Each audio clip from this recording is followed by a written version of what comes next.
লাগলো যে দোল, ভরা বসন্তে রেঙেছে প্রকৃতি। আকাশে বাতাসে আবিরের গন্ধ, দিক দিগন্তে ফুলের শোভায় মুখরিত বনানী। তার মধ্যেই নিজেরা রঙিন হয়ে ওঠার দিন। আর বসন্ত মানেই দোল। শুক্রবার দেশ জুড়ে পালিত হবে দোল উৎসব, কিন্তু তার আগেই রঙের খেলায় মেতেছে ইন্ডিয়ান ইনস্টিটিউট অফ হোটেল ম্যানেজমেন্টের পড়ুয়ারা। লাল, নীল, হলুদ, সবুজ নানান রঙে রঙিন কলেজ চত্বর। দোল মানে আমরা বুঝি যে মন্দর ওপরে সত্যের জয়।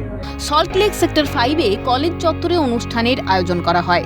সমস্ত পড়ুয়ারা দোলে অংশগ্রহণ করেন।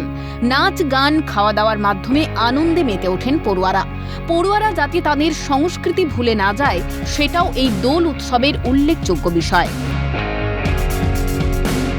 দোল মানেই যে স্প্রিং বা বসন্ত যে ঋতু আছে সেটা যে চলে এলো এবং সকলের মনে যে বসন্ত রং লেগেছে সেটাই পালন করার জন্য আমরা প্রত্যেক বছর দোল ফেস্টিভ্যালটা সেলিব্রেট করি। দোলের মাধ্যমে অনেক কিছু শিখছে পড়ুয়ারা।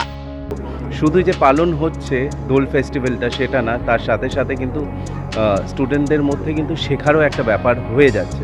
কেন এই দোল ফেস্টিভ্যালটা শুধু কলেজে না, আজকের তারিখে সব জায়গায় পালন করা হয়। এবং আমরা যে Indian Institute of Hotel management, তো আমাদের কিন্তু হোটেল বা হসপিটালিটি ইন্ডাস্ট্রিতেও এই দোলটা সেলিব্রেট করা হয়। স্টুডেন্টরা যাতে তাদের কালচার বা তাদের রুটস যাতে ভুলে না যায়, সেটাই কিন্তু আমরা তাদেরকে আজকের তারিখে মনে করিয়ে দিচ্ছি। দোল খেলার মাধ্যমে পড়ুয়া নিজেদের সংস্কৃতি ঐতিহ্যে আবদ্ধ হয়। সেই রঙেই রঙিন Indian Institute of Hotel Management. Shubhadeep মান্নার রিপোর্ট, ক্যালকাটা নিউজ।